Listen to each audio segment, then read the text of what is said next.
just some staple marksmen that definitely have a huge impact. The Natan, we got to see that kind of jump into the last match. I really wanted to see that kind of play into the game of futures like I do in the NA scene. And hey, we were able to see some great gameplay with it from Stitch.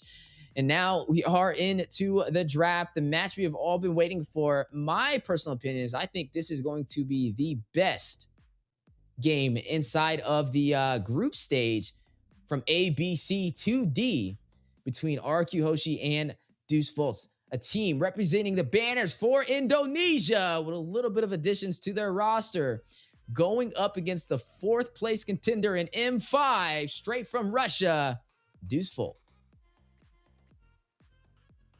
You are going to go ahead and see some of the bans on the way. Octa is going to go ahead and lock in that Faramis for some sustainability. It's actually a Faramis and a Mathilda, which is a double support meta. You don't have to worry about the Barats falling because he has not only the guiding wind to keep him alive, but also the Nether Realm. On the opposite side of the table, though, it looks like they traded for a Guinevere and a Claude. Both of them, like we said, some of them, when we popped up the most picked heroes, they were in there as some of the strongest picks. So I wonder if that's going to affect RQ Hoshi synergy. Was it worth trading the Faramis? The Valentina is still on the table. I mean, it could be a viable option if they do want to have some heals, especially up against that Faramis. But no, they're going to go in for the Navaria. I mean, that's something that we've been seeing time and time again. I'm starting to feel like the Valentina response to the Faramis is only an NA thing because I have not yet seen it inside of the international scene. So I will say the Navaria is good. I mean, it can fight from afar. The Astro Echo will provide massive CC slow to the enemy team and has a pretty big blanket in terms of AoE effect. The Claude is a great answer to the Faramis. I mean, when that Netherrealm does go down, the Claude can pretty much undo it with the AoE damage that he can affect with the Blazing Duet. Mathilda, I'm surprised this one walked. We said it's the most banned hero so far in Game of Futures, but it looks like it was able to kind of walk through this one, and I'm honestly a little shocked about that. What is it a make or break with letting that slide through? Time will tell. Couple of bans on the way, though. The Bruno is going to be banned out. That is one of the marksmen being limited. Looks like that was one of their possible worries going up against that Claude. Now, RQ Hoshi, they've had such a great run so far inside of the group stage. They were able to take down Team Low Gun. When it came to marksmen, though, they actually had the Claude in game 1, and then they had the Beatrix for game 2. They didn't really pull out a Bruno, and so I'm wondering if that's do they go for the Beatrix again? Do they go for the Brody? I mean, there's great dive. There's some really good dive on the side of Deusvult, especially with the spatial migration from the Guinevere, the Blazing Duet, and the Battle Mirrors from the Claude. That's engage and disengage, and also provides a lot of survivability for them on the team. Arlott has not been banned out. If Deusvult picks up the Arlott, that is going to synergize so good with the Navaria and the Guinevere. And honestly, I don't know if RQ Hoshi notices this, but if that walks, I can pretty much guarantee you Deusvult should pick that up because the Demon Gaze is gonna proc almost instantaneously when the Astral Echo goes down from Sunset Lover on the Navaria, and also Magister when he rushes in with the Violet Requiem.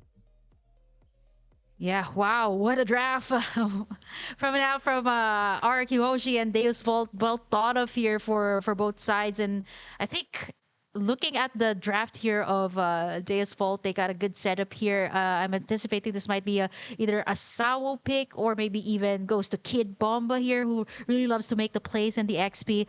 But looking at RQ Hoshi, this is kind of like the same lineup that we've seen in the game earlier up against Burmese schools, right? Where we've seen the Barretts, and now this time it's going to be paired with the classic Matilda. I love this. So much mobility, and they also got that sustain coming out from that Netherrealm from the Faramis. So I think this kind of goes to show that RQ Hoshi is pretty much willing to go for the team fights that Deusvult actually wants to happen.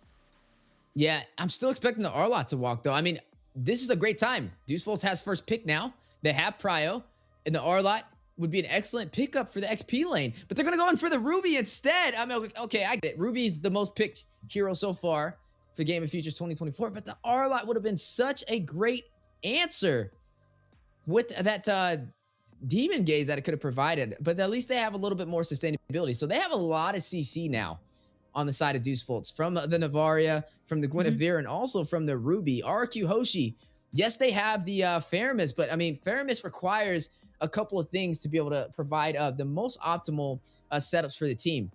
you got to stay close to him for that Nether Realm to keep you alive. And Deusvult has a big CC pool, and they want that to happen. So RQ Hoshi is definitely going to have to play a little bit safer on these 5v5 engagements. Yeah, they got that Faramis too, like all of the answers towards a Faramis. You got the Ruby to tug it in, you got the Guinevere to set up the place. Now they still need someone to go in the jungler, someone for Magister to pick up. There's still the Martis here, like kind of like an anti-CC for their side. Great early game. The Nolan's already out. I was actually thinking about Deusvult actually picking that up, but this actually leaves in like only a few options here. And there you have it, right on cue. Just I mentioned that the Martis is going to be an anti-CC. A great early game from Deusvult. They pick it up here. This is looking really scary for both sides. It seems like it's going to be team fight heavy type of composition for both RRQ and Deusvult.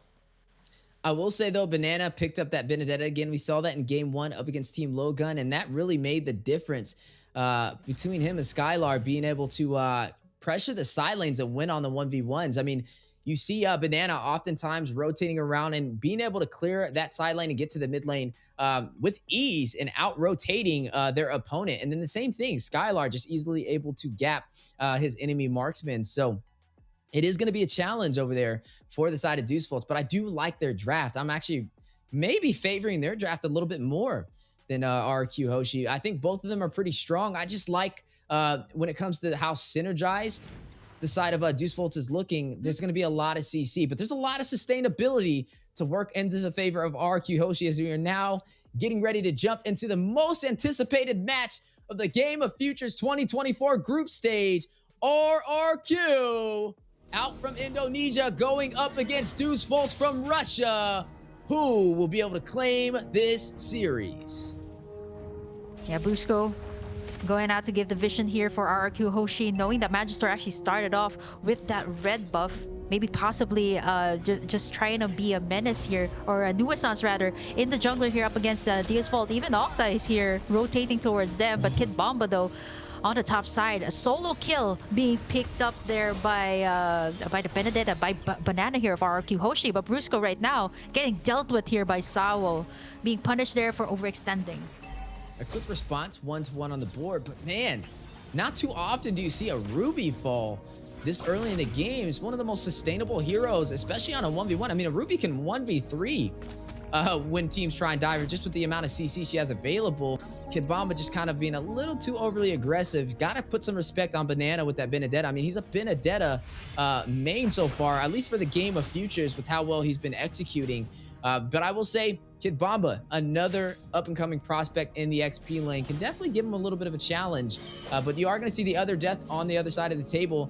That is going to be Sawo, who did pick up the assist. The kill went to Magister. That is the jungle for the side of Deusvult. She's going to put him a little bit ahead of Irad in terms of these rotations and farm. Oh, looking at the emblems here too for both sides. RQ Hoshi, a lot of those quantum charges coming out from Banana and Brusco, just to have that extra mobility for their team. And RRQ right now, lots of pressure on the XP lanes. A thing that we've seen in other teams too. Pressure out the XP lanes so that they can have this really good position when it comes to these turtle fights. And we all know that the turtle fights, it's a tug of war between the two teams. Sawo does not have that ultimate just yet. Turtles at half HP, and it's actually going to be a reset here by both sides. 1-1 in the 2-minute mark. No one's still in the lead right now, but everyone is looking to take it in for themselves by at least taking in the first objective here, which is going to be the turtle. You know, and I kind of said I was favoring Deusvolt's draft, but honestly, I'm liking both sides. This may be the best drafting I've seen so far in Game of Futures 2024. Both of them have great synergy. You have the Mathilda to use the Guiding Wind to be able to keep Barat alive and get him to safety when needed. There goes that Circling Eagle over there, wrapping around from Brusco. You're going to see Banana taking some damage, use the Elective on a blow. Irad will be able to claim the turtle from the side of RQ Hoshi, and now a possible punish play. Magister very low, Space Migration in. Sawo takes down Banana. Octa finds Magister. Both sides still even on the scoreboard, 2-2, but RQ Hoshi takes the first neutral objective. Yeah, definitely a better trade there. Let's take a look at the replay. What actually went down was Banana goes in for the Electo final blow, and then you got in that Netherrealm from Octa to save the day. It was a 1-for-1 trade. Banana was punished, but in for the price of Magister, definitely worth it here for RQ Hoshi. Yeah, definitely worth it indeed. But it's still pretty even in terms of the economy. You're looking at RQ Hoshi leading by about 700 gold. Keep in mind, this is one of the top regions in MLBB, Indonesia. Deusvult's definitely having a lot to prove here on how far they have came as a region from Russia, right? They placed 4th place inside of M5, taken down by Blacklist from the Philippines, but now gonna go ahead and show Indonesia what they're about.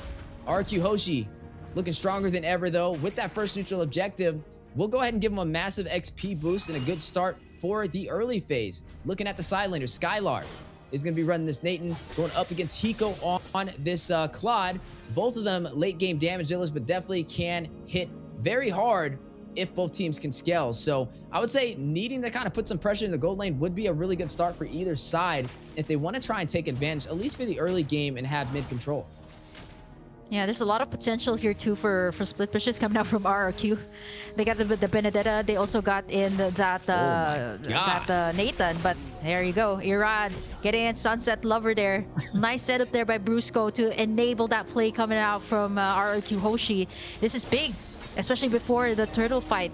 You don't have the vision coming out from the Novaria, and this is something that they definitely need right now because you see the zoning that Banana has been doing, and at the same time the Netherrealm to keep everyone healthy when it comes to these team fights. Magister are going to be starting it up. Let's take a look at the items here. So far, we actually see the Claude here. Hiko actually picking up the corrosion side, and for Nathan, it's a very early pickup on the penetration boost. So he actually wants to go in for that magic burst damage. And then to add it all up, I think he's building up that Holy Crystal for his next item. Ooh, Special Migration with the knockup. Astro Echo going down from Sunset Lever, forcing out the Netherrealm. Everybody's still intact, though. Turtle does get reset. Both teams still fighting it out. Deusvult from connected. Irad for the stun on the wall. Kid Bomba trapped. Gets petrified. Like for Banana, but Kid Bomba able to get out in time. Big play. Huge evasive maneuver. And Kid Bomba able to sustain himself. Both teams still fight it out. Turtle at about 50% HP. You know, it's funny enough, when you see Mathilda grabbing up Irad, I don't call it a drive-by. It's a flyby with how they can get the setup. With Banana, we'll find Magister over there, gets one, and another Turtle going to RRQ Hoshi, and now leading by 2 kills. Irad, though, out of position. May need to get back. Brusco, Octa trying to get him to safety. Guiding Wind, able to slide out of there. The stun, though, Octa going in, trying to deal some damage. We'll be able to escape a good save for RQ Hoshi. Yeah, gets that guiding wind out, and this is exactly why the Matilda is the most picked, most banned currently in Case of the Future. Even though with the adjustments that were made to it, it still provides that kit that the team needs, but especially since the team fights right now, it's so much more evident than the previous patch. You got all these heavy CC, the Rubies, the Minotaurs that seem to be the prio pick here of a lot of the teams, and with the Matilda, it just provides so much shield. You see how much Irad was taken in earlier, and with that guiding wind, just like that, he was able to escape that clash. You see how fast the turrets are being pushed here over at the top side and the bottom side. The same case that happened also for Burmese Fools. The space that is being given here right now. Look at all the creeps. It's being taken away here by RRQ Hoshi up against Magister that has been picked off twice already in this game. Yeah, RQ Hoshi just way quicker to these objectives, putting Deusvult in an awkward position. Hiko very low. Skylar rushing in, able to deal the final blow, and gets back out to safety with the power of Entropy. 5-2 on the scoreboard, and now up by 4,000 gold. You did see Irad pick up the blade armor too, already prepping for Hiko as he gets a couple more of those core items, such as that golden staff Magister. to deal with those basic attacks. But Magister rushing in is going to use the mortar coils. Oh, Brusco very low. Violet Requiem for the double setup. Magister hits the decimation, takes down Octa. Irat's still alive. Linebacker now may be able to go in, but Rat's very low. We'll go back to Skylar, finds Sunset Lever from afar. 6-3, RRQ Hoshi leading the early game. Let's take a look at that replay. Nice circling eagle there for from the side of RRQ Hoshi. They got that nice setup from Sawo though, and that tug in from Kid Bomba. It was only Octa that paid the price there, and that's what we really get when you have that Netherrealm up, right? Like, you're able to sustain anyone, you're able to do all these aggressive dives that RRQ Hoshi has been doing even under the turret here of Deusvult. Here comes the vision coming out from the side of Deusvult. I think it is going to go to the side of RRQ Hoshi here, but here comes the Circle Eagle once again from Brusco. Connecting a full bullseye on the Magister. Able to get away though. 1 HP escape. Netherrealm proc. Octa getting away. Good saves from Brusco so far with the guiding win on this Matilda. I guess we're seeing why it's the most banned hero of Game of Futures 2024. I mean, just look how well he's executing on keeping his team alive, not only providing the escapes, but providing the shields when necessary to negate the damage. Wow, look at the gold here of Banana, 6,370. A whole lot more than what Kin Bomba has, who's standing at the 4,399. I mean, even the Matilda here has so much more gold. And look at this, ongoing fights all across the board. Sawo unable to get that setup, but Irad's taking up a lot of the damage this time, not able to get out the Blazing Duet to clear out the waves.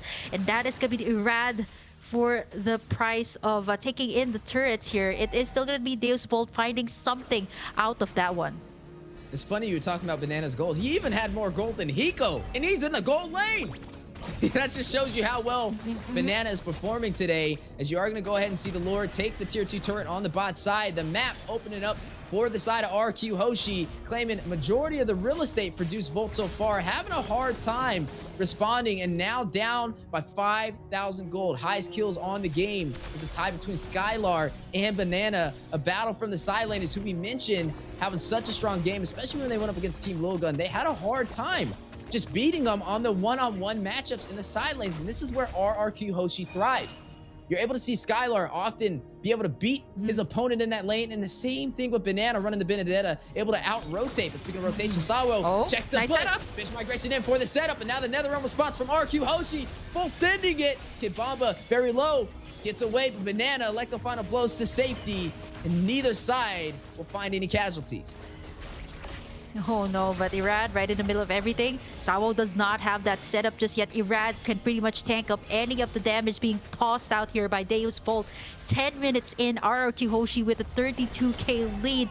And of course, the real estate that is really pricey these days, and something that RRQ Hoshi definitely has in this game. Not only that, they can also get all of the resources around the map. Deusvult not able to take anything in as of the moment. And 30 seconds in, we're going to be seeing the first Slaughter Gate spawn in the Land of Dawn. As for Deusvult, they really need to have these nice setups coming out from Kid Bomba or Sawo here, and so far they've been getting it. But what's really hard is Octa's been popping in that Netherrealm, which is kind of like everybody's health is all the way back up to full, so pretty much nullifies what the setups are doing. But what they really need right now is going to be the Blazing Duet coming out from Hiko. I saw that he actually picked up the Demon Hunter sword already, maybe going in for the Golden Staff for his next item, so he should be able to dish a great amount of damage once it at least reaches the 15 mark of the game. But RRQ Hoshi is not letting up.